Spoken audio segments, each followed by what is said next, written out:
Hi, and welcome to Season 2, Episode 2 of Coffeecon. Today, we'll be discussing an important economic concept with more examples and more details to have more clarity. Today, we'll be talking about asymmetry of information and how it can cause market failure. If you look at the screen in front of you, you'll see two very famous examples of information asymmetry.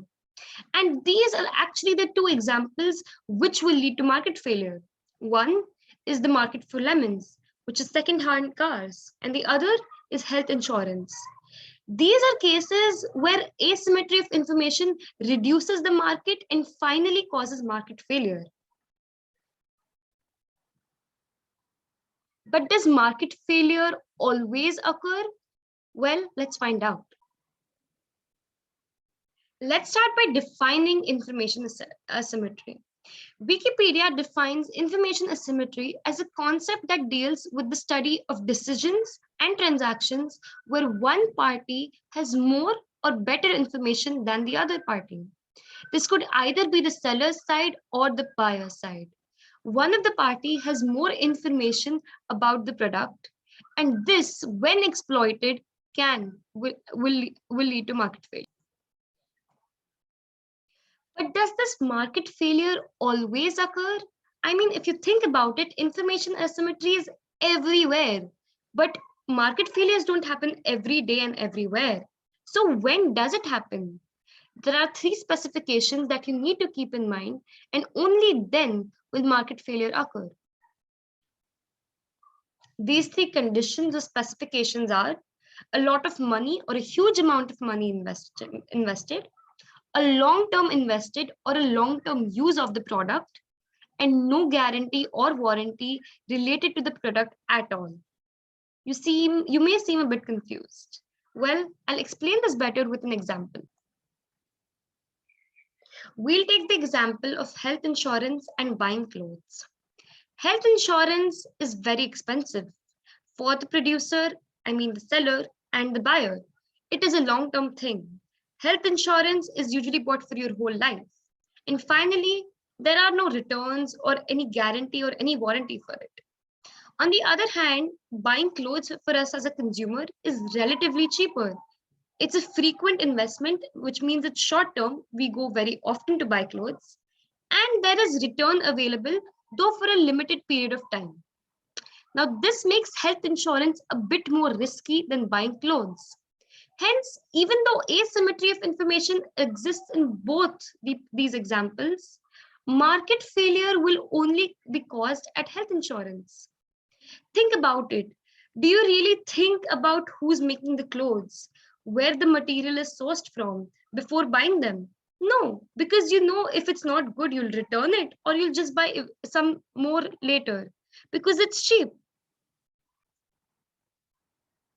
So now we know that asymmetry of information is only a problem in times for long-term investment, a huge amount of investment, and no returns and warranty. And that can cause market failure. But how does it cause market failure is what we're going to look at next. So I'll explain this with an insurance example. So assume that you are selling health insurance and you have no idea about your consumer's health. So let's assume there are 10 people who are interested in purchasing health insurance from you, and it's a mixed group. There are healthy people, there are unhealthy people.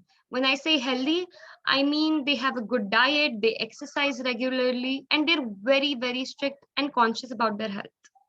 Unhealthy could mean that they're smoking, they're drinking, they really don't care about their health, or they have an occupational hazard. Example, they are in the army or they're a firefighter, which means there's a lot of risk associated with their life. So as a health insurance provider, you decide to charge 100 rupees per person, which is 1000 rupees in total because there are 10 people. And everyone's happy. They give you 1000 rupees in total. And you realize that, okay, these unhealthy people, they fall sick, they go to the hospital, and you have to pay their bills. And those bills are coming up to as 800 rupees. And your profit margin is only about 200 rupees. And you are a profit maximizer. So you want to increase your profits. So what do you do next? Well, You increase your price. Well, what effect does that have? So you increase your price from 100 to 150, and that becomes a bit expensive, right? And three, healthy people who know they take care of their health will say, this is actually a bit too expensive. I know that I take care of my health. Is it really worth for me to invest in insurance when I know I really won't be using it or getting hospitalized?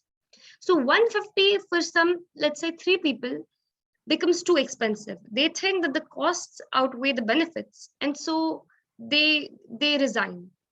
And thus you have only seven people in your pool. So with 150 per head at seven people, you're generating 1050 rupees, which to be fair is more than your previous revenue, but only by what, 50 rupees?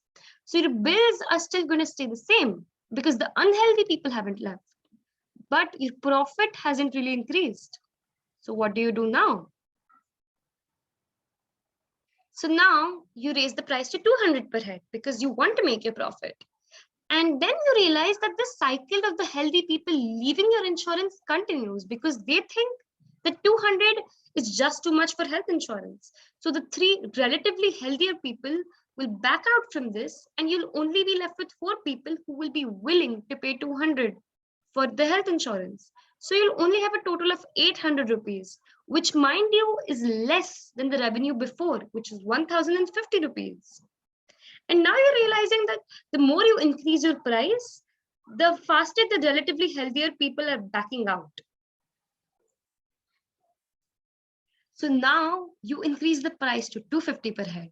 Now 250 per head, the same cycle will continue, and three healthier people will say, no, this is way too expensive for health insurance. I might go to the hospital, but will it be that frequent? Is it really worth for me to pay 250? Probably no. And you'll only have one person paying you 250. And so your revenue has decreased from 1050 to 800 to now 250. Your market size is decreasing. You only have one person left. What's going to happen next? Finally, you have to raise your price because you're paying the bills and you still have to make profits.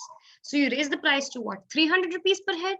And at this point, everyone finds health insurance way too expensive, and there's nobody left in the pool.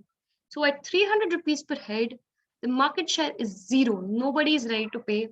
And this is market failure. The market ceases to exist. So basically what we just saw now is that when supply doesn't meet demand, or when demand doesn't meet supply, market failure exists. What happened was at 100 rupees per head, the supply was not really that much. But at 300 rupees per head, no demand. And this led to market failure. So now I hope the concept of information asymmetry and how it leads to market failure is more clear to you all. Thanks for watching, and keep watching the space for more Coffeecon videos in the upcoming months and weeks. Thank you.